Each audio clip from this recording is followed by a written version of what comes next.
Hi, my name is Anya. I'm an immunology and infectious disease major. Wait, what year are you? Oh, I'm a senior. My name is Katie. I'm a sociology major with an English minor. I'm also a senior. My name is Gabby. I'm a senior and I am a double major in human development and family studies and rehabilitation and human services. The narrative in a college classroom, for sure, is going to be the narrative, hey, there's racism. It manifests itself in all these different ways, and it hasn't gone away. I feel like a lot of times people ask me like, oh, have you ever felt discriminated? And I'm like, no. In reality, a narrative needs to be pushed in order for there to be actual systematic changes. Give me one way in which white people benefit.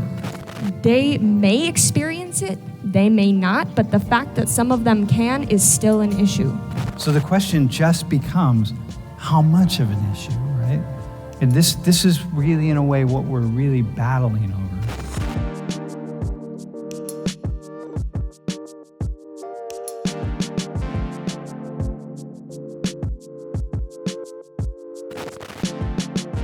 I'm asking the three of you because I'm really trying to understand how you think about racism in the United States today. What I hear in this quote is, hey, people, like Americans, people are going to be uncomfortable, right, seeing this black guy. They're going to feel threatened by my presence, me as a black man, and they don't like it. They don't like feeling threatened, and they don't like the whole, just the whole thing, right? So what I hear from you is, right, and what I hear from me is, well, you don't know anybody who would feel that way, right? You haven't met anybody, right? Who do the three of you know personally who is uncomfortable, who feels threatened and don't like it? Like, who do you know? Because if people are, then you must know somebody. I don't know anyone personally that would be bothered by that. You don't know someone, and so I'm thinking, it's funny how we just throw these things around. You know, you're talking about some kind of a narrative of sorts, right, about racism, and say, yeah, here it is, and we have a couple examples, but it's like this is the assumption that we make, but yet, like, I'm not really sure what if the assumption matches what is real. What do you mean by throwing these things around? Well, we talk about it, right? Like, there's a certain narrative about race and race relations. The narrative in a college classroom, for sure, is going to be the narrative, hey, there's racism. It manifests itself in all these different ways, and it hasn't gone away. And we may not be aware of it, but it's out there, and that's just a given. So we don't necessarily measure it. We don't think about it. We don't have to even give statistics about it. We just say it, and that's the thing to say, right? There's racism, so of course there is, right? But we don't have to.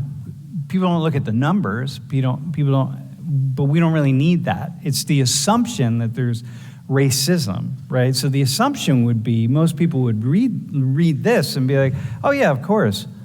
What's it mean for race relations that this is an assumption that we have? I feel like a lot of times people ask me like, oh, have you ever felt discriminated? And I'm like, no. Like, no one's gonna come up and say to me something like, oh, your accent's really bad. Or whatever, I don't like you, or yeah. Why are you here? Yeah. And the couple, like, I think I discriminate myself more than other people discriminate me. So you would be a person who discriminates more than No, me, like I discriminate myself. I don't know if I'm like. Oh yeah, yourself. Yeah. I feel like a certain narrative has to be pushed in order for there to be actual significant change. Okay, what's the narrative? So if you're saying in general, right, that, these people are saying this is happening, this is racism, it's a serious issue, then people are going to be like, well, yeah, that really does sound like a serious issue. And then they're going to pay attention to it. And then people are going to have to learn. Whether it is or isn't a serious issue, depending on, each person. Or each situation. That's not necessarily our call, I don't think. I think in reality, a narrative needs to be pushed in order for there to be actual systematic changes. The question is, how serious is it? And what if we push it, the narrative, that it's a really serious issue, when in fact at what point could that do more harm than good, you know? So let's say that the issues interpersonally aren't that big. So, you know, I could talk to somebody that's brown, or I could talk to somebody that isn't really brown. Okay. And, you know, we're A-okay. None of us have experienced, you know, racism, whatever. But, you know, like, I forgot her name. She was epic. I loved you up here. Brooklyn. Like she was saying, there are so many things set in place to keep people of color, to keep Black people down, or the way that the society that we've set up now, or the system that we have now was set up, was not for people of color. Being that like America was founded really not to help Black people, people experience oppression in all different ways. People experience oppression in the healthcare system. People experience oppression in classes and jobs, things like that. So regardless of how you want to experience it, oppression is everywhere, no matter where you go, because America was not set up for Black people to thrive. The only way that can change, that there could be some sort of improvement, is if that narrative is continued. Let's not talk about, you know, socially or interpersonally. The fact that it is a systematic issue now is what's important. I kind of agree with everything Anya said. I think it's less about specifics and more about like as a whole. So it's less like white people, you guys love racism. It's more of like, this is a system that has been created by white people for white people. So, and it benefits white people. So Okay, hang on. Can you give me, so now I'm going to push on you for a second, okay? Yay.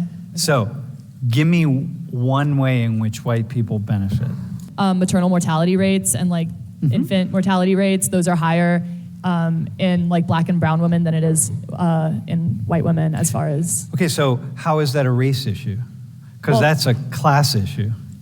Fair, okay. Mostly, not entirely. Because even if we look at upper middle class and middle class Black women, we see these mortality rates that are higher, so... I think yes, it's a class issue in and of itself, but mostly a class issue. Mostly a class issue, but because of the added layer, like you can't ignore race, you know, like because of that added factor, there is a racial part of it. Because if it were, I don't know, like Jewish white women versus Christian white women, like there's not a racial factor, but when there is the racial factor, you can't argue that there's not like a racial. So somehow race is implicated in it. Yeah. Okay, that's fair. All right, I like that. Gabby, would you add anything? Yeah, I was gonna say that if it's a class issue, then why are most people in the lower class that are dying Black and brown? Ah, that's a really good question. Because like if you said it's a class issue, which I completely agree, in Guatemala it's the same. It's mostly a class issue. It's mostly a class issue. In Guatemala it's the same. It's not that doctors want to kill Black and brown people. Okay, so if we were to take a step back, remember when you said something along the lines of, is race really an issue, or like how is race something that, you compared it to something else. Yeah. I don't remember what I said. Okay. Go ahead though, go ahead. Okay, so if we were remember. to just get, you know, data out of here and let's bring out experiences, right? Yeah. I could have talked over here and I could have said, oh yeah, I'm from Ohio, Cleveland. You don't hear an accent, right? I grew up in Puerto Rico for 18 years and came here for college, right? I experienced racism from both sides. Not only from, you know, Americans, when I went to a Model United Nations competition and somebody told, you know, I was speaking Spanish to one of my co-delegates and somebody said, speak our language, you're in our country. Granted, I'm not from Mexico, I'm from your country, but whatever.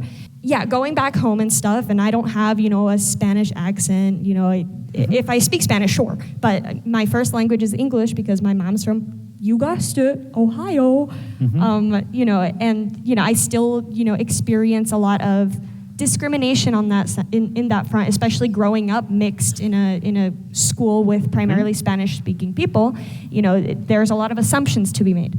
So, you know, I think that regardless of the narrative that's being pushed, every person, regardless of their color, let's say it's a Latin American, or let's say, somebody that's black. Chinese American. All these different, people of different, upbringings and stuff.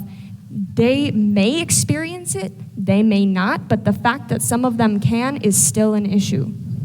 Okay, so the question becomes, all right, so we're almost done here. I'm going to wrap it up in a second. Okay. But so the question just becomes, how much of an issue, right?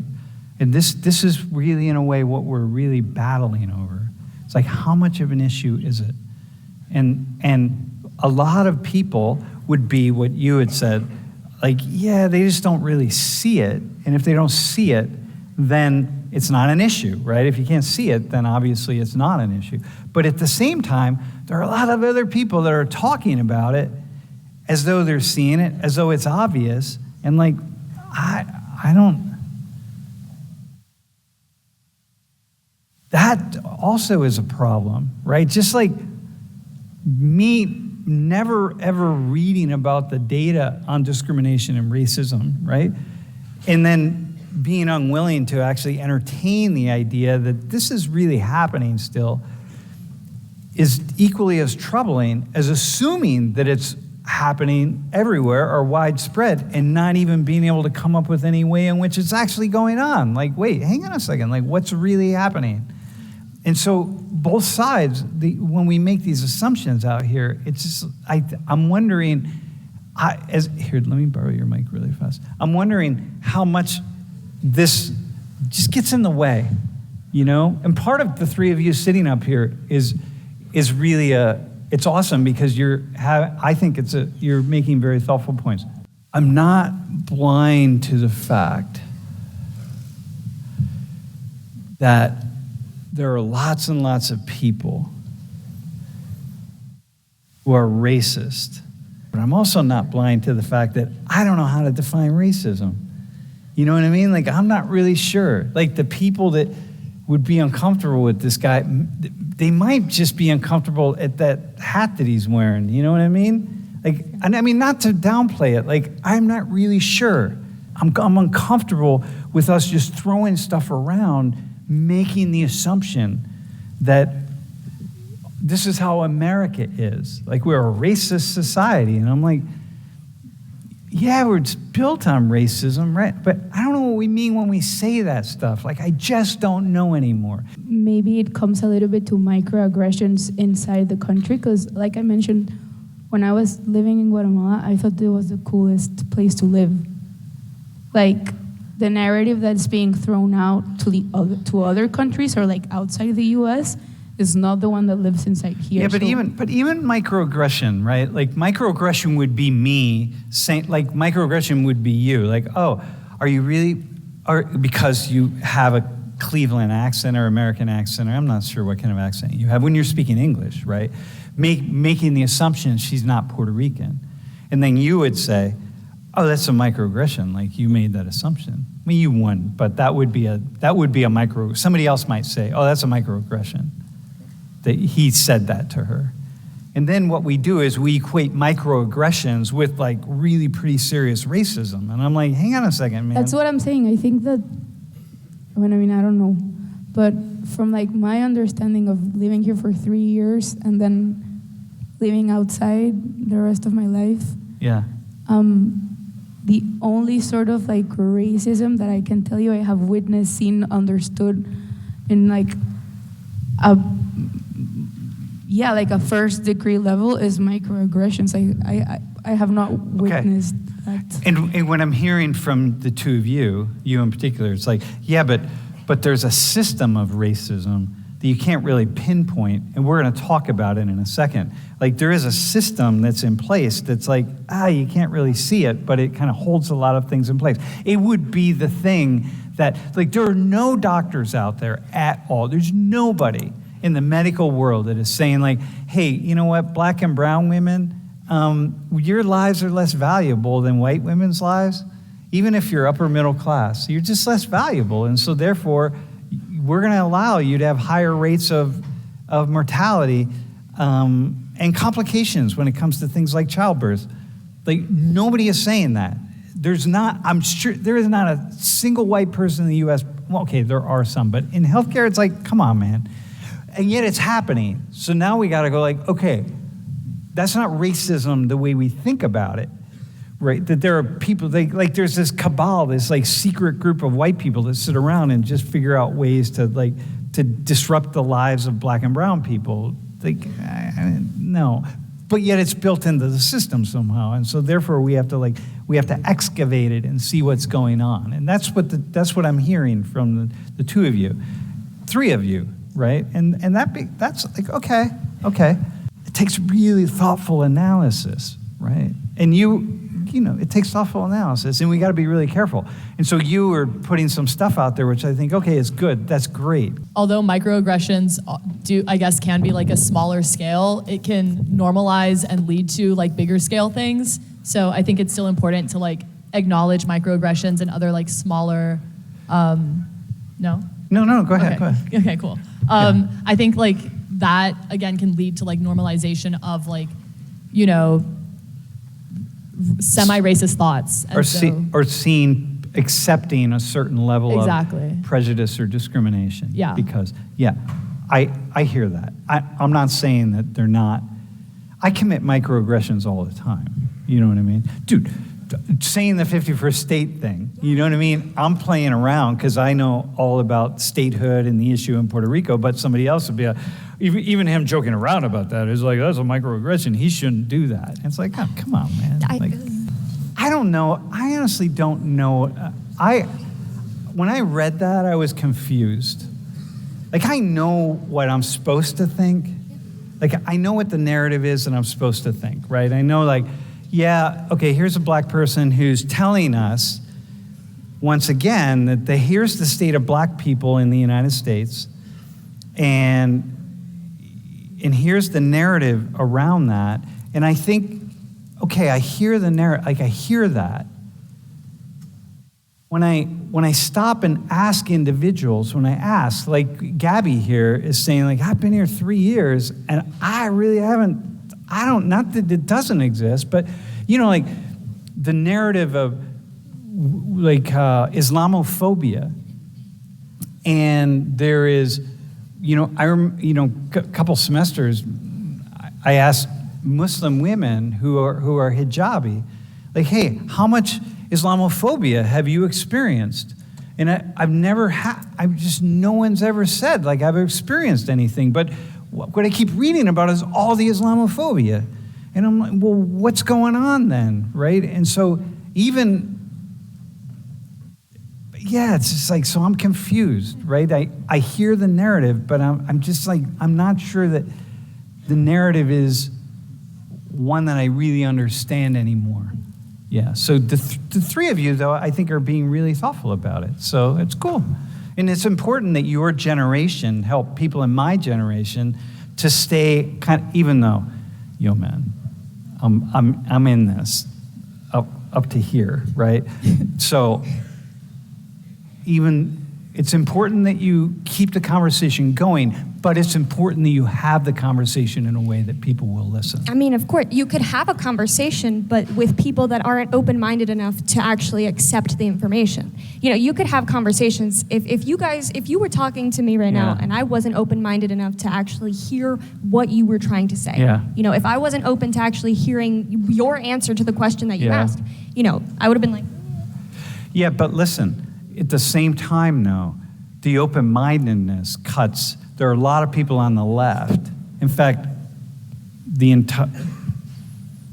left is pretty closed-minded, is just as closed-minded as the right, but just in different ways. And so, I'm not sure what that. I hear what you're saying. Like, you got to be open-minded to hear data, but the left would have to be open-minded to hear data. I don't think it's an issue of party, though. No, it's not party. I mean left. What I mean is people with a more liberal orientation, more like, hey, I support these structural changes, and like, which the three of you have expressed a kind of a liberal orientation. You know what I mean? Like, hey, there's a system in place, and the system is problematic, and like, hey, we gotta fix this, and we gotta work it out, and that kind of thing. Yeah. All right. I want to move on to the next conversation we're going to have. Dude, this is awesome. You guys, 3 of you are great, man. Dude. Wait, can we give him like a serious round of applause? All right, man. Dude, killing it. Thanks, man. Oh, wait, from the stream? All right, go ahead. Silencing me right now? No, you're back. British Columbia, how can we approach finding common ground between two black people that are politically and socially opposed to each other on the black experience today? Whoa. Okay, hang on. Jonas, we're going to ask the next two people. Yeah. All right, man. Y'all rock. Thanks. You rock. All right.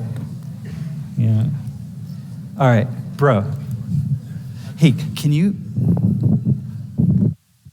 I just had a question in regards of like the question when we asked like how much of an issue is it to just throw out this sort of narrative? Yeah. And I was wondering, is it like we may have this like racism systematically inbuilt, but colloquially in just like human to human interaction society, that this sort of like narrative could be taken into an extremism, and hence the racism might actually be flipped towards the player who were being racist. Yeah, definitely. If we continue this narrative continuously. Well, I see that with people on the extreme left who are really,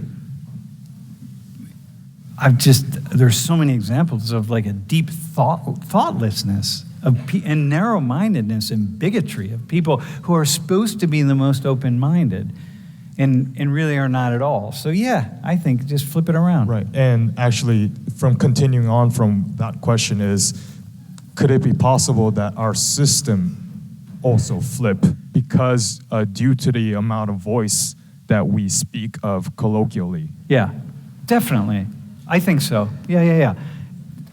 Because there's a certain power in the colloquial voice, and there's a certain power in the anti-racism narrative. Yeah, dude, nice question, man.